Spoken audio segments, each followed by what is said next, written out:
This is VCPR. I'm Jonathan Freeloader. Next up is a show that aired in Vice City back in the 40s and shows what happens when companies underwrite radio. It's a rebroadcast of Moorehead Rides Again, a show that was a favorite of arsonists and conservationists alike. It's something we dug up from the archives and thought you might enjoy. But honestly, we're just trying to fill time, and we've run out of money. This is VCPR, offering top quality entertainment for all ages and literacy rates. Moorehead Rides Again!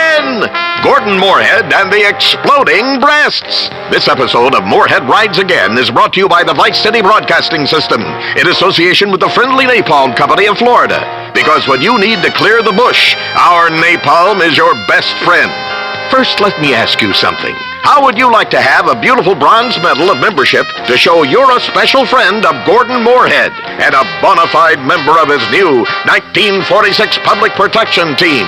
A medal you'll be so proud of to show your friends, you'll want to carry it with you wherever you go, just like a real Medal of Honor. It has a swell picture of Gordon Moreland on it, catching a crook, and also pictures of his buddies, Molly Malmsteen and the Chief. It contains special symbols, including letters and numbers that tell you important things, which is true of many other things, including books and dogs. But wait, it has an even more special feature on the back. The most exciting thing of all about your bronze medal of membership to the Public Protection Team is a real lead bullet. Don't believe us? Suck it and see. That distinctive lead taste proves it's real. Lead is full of nutrients. Just ask any bad guy filled full of the stuff by Gerald Moorehead. They soon stop acting bad after they've been dosed up with lead, and you will too. Here's how you can get one absolutely free. Just go to your nearest Friendly Napalm Company of Florida dealer and get your dad to buy 300 gallons of the good stuff. And you'll get an application to join the Public Protection Team right away. All you need to do is fill it in and get your dad to send a check for $10 payable to Napalm Promotions Incorporated. And before you know it, you'll be fighting crime in the burgeoning metropolis of Vice Beach or down in the islands with George Moorcock and the gang. That's right. It won't cost you a penny. So what are you waiting for? As Jeremy Moorehead himself would say, you know who I am. I'm your chance to repent on the way downstairs. Bang, bang, bang. And now to Gordon Moorehead in Moorehead Rides Again. Gordon Moorehead and the Exploding Breasts. Last time, Moorehead was in Vice Beach, looking for a fisherman who had gone missing. The fisherman's daughter was explaining the circumstances of his disappearance. Then suddenly a shot rang out. The daughter was dead. Moorehead and Molly Malmsteen were immediately on the case. Moorehead was confident he knew who had just committed this dastardly act. Gordon? No! She's dead. Are you okay, Gordon? How you bearing up? I mean, that woman was just killed while you were speaking to her. I feel faint and a little scared. That's because you're a woman. Calm down. Oh, you don't have to go and get cross, but I guess I deserved it. Gordon, you're incredible. I feel much better knowing you're here. Who shot her? Oh! There. Now I'm better. Helps a man think. Molly, I understand that being a woman your interests are more in cookery than murder, so I'll make it simple.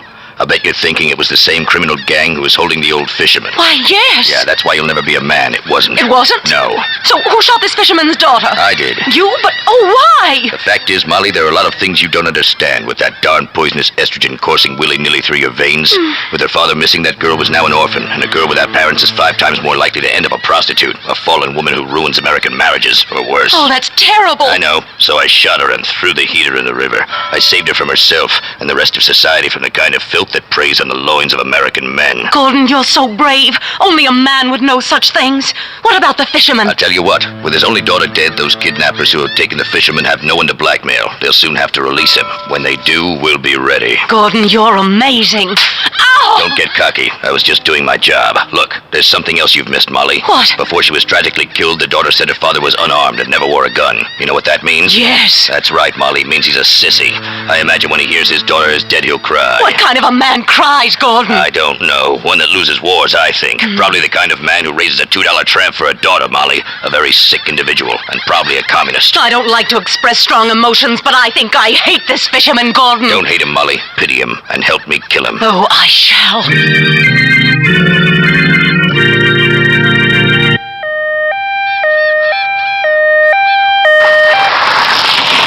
Looks like the chief has shown up. What a surprise. The cops get here after the real crime fighting's done. Moorehead, Miss Malmsteen, I thought I told you two clowns to stop meddling in police business. Listen to me, Chief. I respect you, but the fact is, without me, this town would be over before it's even begun.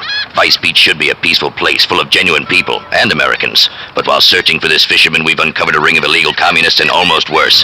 A man who was leading girls into a life of hideous and unmentionable vice. Good on you, Moorehead. You're the best man in this place. You've got my backing, whatever you do. Kill whoever you think necessary. Thanks, Chief. You're a good cop in a difficult situation. But Moorehead, tell me, what men are doing these terrible things in our lovely new town? Not men, Chief. Man. One man. Who? A missing fisherman. He's faked his death to put us off the scent. The fisherman, of course, killing his own daughter. Moorehead, I know we've had our differences in the past, but the city needs you. Our burgeoning beachside community could be ruined by this sort of scandal. You have to bring this man to justice, whatever it takes. I shall, Chief. You know you can count on me. He's probably hiding in a swamp somewhere. Yeah, Moorehead, firstly, we don't say swamp.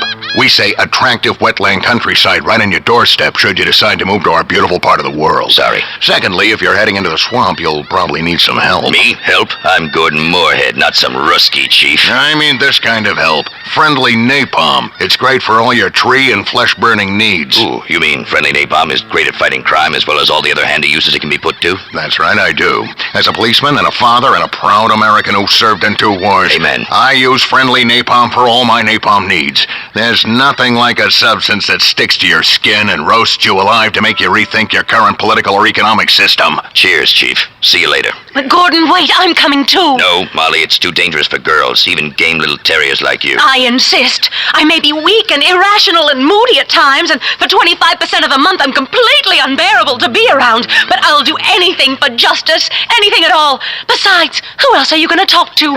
You're right, Molly. You're a good kid for a dame. Oh, that's smart. Let's go, Gordon. Do you think we'll ever make it out of this crazy hellhole? I don't know, but I know I'm a man, and I know you're a woman, and I know there are things I'd like to say to you. Swell things, real things, but now ain't the time. This is too serious. All of Vice Beach is under threat. This calls for Moorehead to ride again.